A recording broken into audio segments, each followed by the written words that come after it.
সুপ্রভাত বন্ধুরা, আজকে আমি সকাল সকাল চলে এসেছি ঝাড়গ্রাম স্টেশনে। আজকে আমি যেতে চলেছি কানলা বিখ্যাত বইমেলা দেখতে। আর এটি ছিল ঝাড়গ্রাম 1 নম্বর প্ল্যাটফর্ম। এখনই আমাদের ট্রেন চলে এসেছিল বলে আমি কোনো ক্লিক নিতে পারিনি। ফাইনালি আমি পৌঁছে গেলাম অম্বিকা কালনায়। আর এই রাস্তা ধরে আমাদেরকে যেতে হবে বইমেলা দেখতে।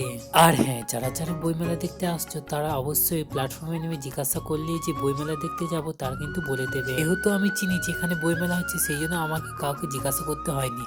আর আমার পেছনে যারা ছিল তারা হলো আমার বান্ধবী। আর এটি ছিল খাদ্য পিঠেপুলি উৎসবের ব্যানার, যেটি 4ঠা জানুয়ারি শুরু হচ্ছে। আর যে ব্যানারটা তোমরা সামনে দেখতে পাচ্ছ সেটা হলো বইমেলার ব্যানার। এই দিক দিয়ে আমাকে ঢুকতে হবে। নিচের দিকে তাকিয়ে দেখলাম কত সুন্দর পেন্টিং করেছে। ফাইনালি পৌঁছে গেছি আমি বইমেলাতে, কিন্তু সামনেই দেখি খাওয়া দাওয়ার দোকান, কিন্তু আমার কাছে কোনো পয়সাই নেই। এইদিকে দেখি বইয়ের দোকানের সাথে সাথে মেয়েদের চুরিমালার দোকানও বসে গেছে। আর এদিকে খাবার দেখে আমার জিভে জল চলে এলো। যেহেতু আমি বইমেলা দেখতে এসেছি সেই জন্য বইয়ের দোকানে আগে চলে এলাম। এখানে এসে দেখি সব রকমের বই এভেলেবেল, যেমন হেরিটেজ, লাভ, অ্যাটমিক হ্যাবিটস ইত্যাদি।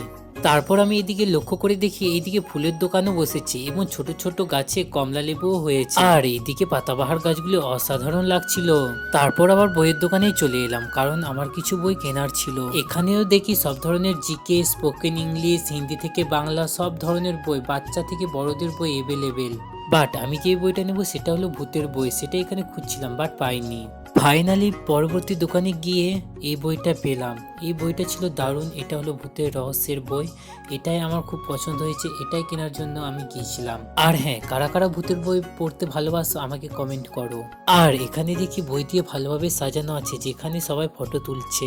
আর যে স্টেজটা তোমরা সামনে দেখতে পাচ্ছ, এখানে আজকে রাতে আসছে ইন্ডিয়ান আইডল থেকে অ্যালবার্ট। যারা আসছে আমাকে কমেন্ট করো। আর হ্যাঁ, লাইক আর কমেন্ট করতে ভুলে যেও না।